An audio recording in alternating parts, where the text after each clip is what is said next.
Bonjour et bienvenue à tous dans cette nouvelle édition de Demain à la Une. Voici les titres.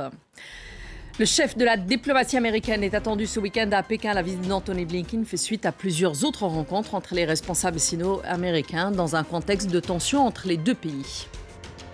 Après l'accord historique trouvé en mars dernier, l'adoption formelle du traité pour protéger la haute mer aura lieu donc lundi au siège de l'ONU. Un traité censé permettre de préserver la vie marine et limiter les activités humaines néfastes pour les 2/3 des océans. Bienvenue à tous et merci d'être avec nous. Le chef de la diplomatie américaine arrive donc ce week-end à Pékin pour une rare visite dans un contexte de tension entre la Chine et les États-Unis. Une rencontre avec le président chinois Xi Jinping n'a pas été confirmée. Il s'agit en tout cas ici de la première visite d'un secrétaire d'État américain en Chine depuis le voyage de Mike Pompeo en octobre 2018. J'ai le plaisir d'avoir avec moi pour discuter de ce sujet. Tout d'abord, notre éditorialiste et spécialiste de politique internationale. Bonjour Bruno Darroux. Bonjour Merci Aziza. d'être avec nous. Et en face de vous, Emmanuel Véron, qui est géographe spécialiste de la Chine contemporaine. Bonjour. Bonjour Aziza. Merci à vous d'être avec nous. Alors, Bruno, tout d'abord, cette visite, c'est une visite rare, importante. On l'a assez souligné, l'administration américaine et du côté chinois aussi. Mais c'est une visite qui a été reportée, puisqu'elle devait avoir lieu en début d'année, après l'incursion d'un ballon chinois dans l'espace aérien des États-Unis. À l'époque, les États-Unis avaient justement accusé Pékin d'espionnage.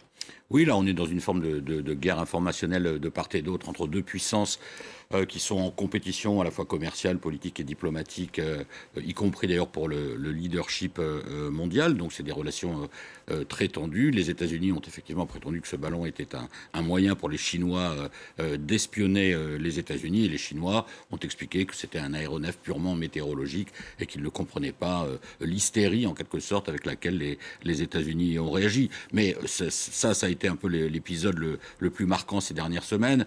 Récemment, il y a eu plutôt des rumeurs comme quoi aussi les Chinois, s'apprêtaient à passer un accord secret avec Cuba pour installer une base d'écoutes électroniques à 100 miles simplement de la côte en Floride, ce qui a été démenti par les États-Unis eux-mêmes qui ont dit non, on ne pense pas quand même que les Chinois feraient ça si proche de nos côtes, parce qu'évidemment ça créerait une escalade dans la tension entre Pékin et Washington. Mais enfin, le contexte, il est quand même celui-là, un contexte d'une extrême méfiance réciproque. Alors, c'est un contexte avec une tension qui est encore là, hein, Emmanuel Véran, on le sait, il y a beaucoup de points de friction entre les deux pays. Et un des dossiers les plus brûlants et qui pose à chaque fois problème, c'est le dossier de Taïwan. Effectivement, comme vous le précisez, c'est une relation faite de tensions, mais aussi d'interdépendance commerciale, technique, mais aussi diplomatique sur des grands dossiers. Et parmi ces grands dossiers, quelque chose qui est remonté à la surface, si je puis dire, ces derniers mois, ces dernières années, c'est la question de Taïwan. Le statut de Taïwan, la sécurité de Taïwan. Et côté Pékin, si je puis dire, la volonté, et jamais ils n'abandonneront l'idée de prendre l'île. Prendre l'île et reprendre et raccrocher l'île et l'ensemble des îlots autour de l'île principale dans la matrice de la République populaire de Chine, bien évidemment avec les garanties de sécurité que l'on connaît, le Taiwan Relation Act de 1979 américain, garantie de sécurité américaine en direction de Taïwan. Ce sujet-là, il n'est pas possible, notamment dans le cadre d'une agression avec l'usage de la force, l'usage militaire. Donc Taïwan est remonté à la surface, Taïwan est de plus en plus visible, si je puis dire, dans les sujets internationaux, et c'est aujourd'hui le centre de gravité des questions sécuritaires, diplomatiques, mais aussi techno-commerciales au sein de l'Indo-Pacifique. Donc oui, c'est probablement l'un des principaux sujets de friction, l'un des principaux sujets de rivalité entre les deux puissances. Bruno, il y a un autre dossier qui pose aussi souci et qui revient souvent sur les devants de la scène, c'est le commerce. On a même parlé de guerre commerciale depuis 2018 sous Donald Trump. Oui, l'interdépendance, elle est très forte. Effectivement, c'est sous Donald Trump que l'administration américaine a commencé à imposer des sanctions à la Chine côté commercial. Alors, le paradoxe de tout ça, c'est que c'est finalement, quelque part, cette interdépendance économique et commerciale assez forte qui, d'une certaine manière, on peut l'espérer en tout cas, empêcherait une confrontation directe, tellement les intérêts réciproques sont mêlés. Mais il y a une véritable rivalité commerciale, là aussi des tensions. Récemment, donc, les États-Unis ont fait part de leurs préoccupations concernant les actions qui avaient été prises par les autorités chinoises, notamment en provenance du géant américain Micron. Mais pour les Américains, c'était aussi, pour les Chinois, chinois, c'était aussi une façon de réagir à ce qui avait été décidé par les Américains concernant les semi-producteurs. Vous voyez que là aussi, il y a des tensions, c'est très tendu, mais finalement, ces échanges existent et ils sont quand même très importants. Hein. Je crois qu'ils sont de l'ordre de 760 milliards de dollars, ce qui est un chiffre absolument phénoménal. Alors, Emmanuel Véran, justement, pour essayer de comprendre un petit peu cette visite, parce qu'on a l'impression que des points de tension, on l'a vu, ils existent et ils continuent d'exister. C'est pas la première rencontre qu'il va y avoir entre un responsable américain et une partie chinoise. Je rappelle juste qu'en novembre dernier, c'est le président américain Joe Biden qui avait rencontré son homologue chinois en marge d'un sommet du G20. C'était en Indonésie. Quelques temps plus tard, c'était en mai dernier, le conseiller de sécurité nationale de la Maison-Blanche, Jake Sullivan, qui avait lui aussi rencontré le plus haut diplomate chinois, Wang Yi. Beaucoup de rencontres, mais est-ce que c'est une amorce de dégel ou est-ce qu'il faut juste maintenir les canaux de communication finalement ? On pourrait imaginer effectivement une amorce de dégel, et j'ajouterais à la liste que vous avez précisée, la visite précisément pour préparer la visite, et à la différence de tout ce que vous avez évoqué cette fois-ci, sur le territoire de l'un des deux États concernés, en l'occurrence la République populaire de Chine, la visite du chef de la CIA, Bill Burns, il y a un mois, à la mi-mai, qui est le renseignement à l'avant-garde de la diplomatie et de la politique internationale, qui a permis aussi d'anticiper a priori cette venue de Blinken à Pékin, ce qui est une première depuis de longues années, et de ce rang-là de la diplomatie américaine sur le territoire chinois. Donc effectivement, c'est quelque chose de nouveau. Et l'annulation, report suite au ballon stratosphérique chinois de début février, jusqu'à maintenant mi-juin, en dit long sur le niveau de tension, le niveau de difficulté au plus haut niveau, ce qui est probablement l'objet essentiel de ce déplacement de Blinken à Pékin, et c'est de montrer aux partenaires et aux rivales et aux concurrents, pour reprendre le triptyque européen, mais cette fois-ci du côté américain, vis-à-vis de la Chine, de canaux de haut niveau possibles, de dialogue, et notamment sur des sujets extrêmement sensibles, sur la sécurité militaire et éviter des escalades en mer de Chine et autour de Taïwan, sur les dossiers coréens, probablement qu'on aura le temps d'y revenir, mais bien évidemment sur les autres grands sujets globaux, la guerre en Ukraine, la relation à la Russie, et puis plus généralement sur des questions de cyberespionnage, d'espionnage industriel, de guerre économique.